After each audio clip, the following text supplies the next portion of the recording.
नगरी नगरी फिरा मुसाफिर, घर का रास्ता भूल गया। क्या है तेरा क्या है मेरा, अपना पराया भूल गया। चलिए इसी के साथ शुरू करते हैं देश की बड़ी खबरें रफ्तार के साथ। दिल्ली के मुख्यमंत्री अरविंद केजरीवाल ने पूर्व डिप्टी सीएम और आम आदमी पार्टी के वरिष्ठ नेता मनीष सिसोदिया को उनके जन्मदिन पर खास अंदाज में विश किया। अरविंद केजरीवाल ने सिसोदिया के साथ अपनी पुरानी दोस्ती का जिक्र करते हुए कहा कि उनके बीच का भरोसा कभी कम नहीं हो सकता।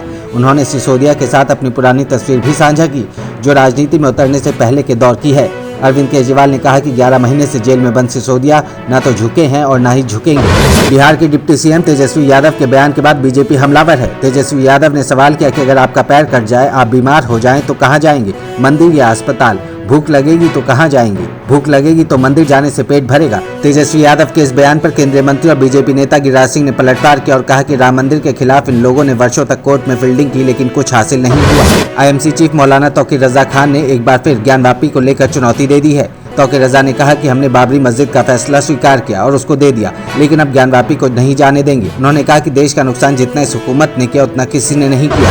महाराष्ट्र में 2005 से पहले सरकारी सेवा में आए कर्मचारियों को पुरानी पेंशन योजना का लाभ देने का फैसला राज्य कैबिनेट की बैठक में लिया गया है। शिंदे सरकार के इस फैसले से राज्य के 4,500 से 5,000 कर्मचारियों को फायदा मिलेगा। 2005 से पहले सरकारी नौकरी के लिए जो इश्तेहार निकले थे, लेकिन उन्हें नौकरी में 2006 में ज्वाइन किया गया था, ऐसे लोगों को भी पेंशन स्कीम में डाल दिया गया था जिन्होंने सरकार से मांग की थी। मौद्रिक नीति समिति के फैसलों की घोषणा करते हुए आरबीआई गवर्नर शशिकांत दास ने कहा, विभिन्न श्रेणियों के यूपीआई लेनदेन की सीमा की समय समय पर समीक्षा की गई।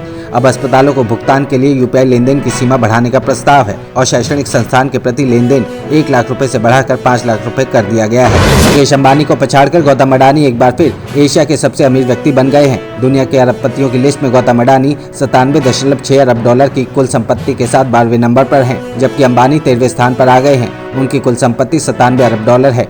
हरियाणा के सोनीपत में कांग्रेसी विधायक सुरेंद्र पवार के आवास पर पिछले 24 घंटे से ईडी की छापेमारी चल रही है। ईडी के अधिकारी अवैध खनन और ई रवाना स्कैम से जुड़े मामले में पवार से जानकारी जुटा रहे हैं। सुबह करीब 8 बजे अलग अलग गाड़ियों में ईडी के अधिकारी और सीआईएसएफ के जवान पहुंचे थे।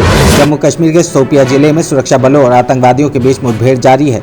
पुलिस के एक अधिकारी ने बताया कि दक्षिण कश्मीर के चोटीगाम इलाके में आतंकवादियों की मौजूदगी की खुफिया सूचना मिलने के बाद सुरक्षा बलों ने सुबह वहां इलाके की घेराबंदी की और तलाशी अभियान शुरू कर दिया। निर्वाचन आयोग अगले हफ्ते आंध्र प्रदेश और तमिलनाडु का दौरा कर लोकसभा चुनावों के लिए राज्यों की तैयारियों की समीक्षा करेगा। मुख्य निर्वाचन आयुक्त राजीव कुमार, चुनाव आयुक्त अनूप चंद्र पांडे और अरुण गोयल 7 से 10 जनवरी के बीच आंध्र प्रदेश और तमिलनाडु का दौरा करेंगे। तो ये थी देश की बड़ी और खास खबरें रफ्तार के साथ। इसी तरह से खबरों को जानने के लिए सब्सक्राइब करें भारत लोक को।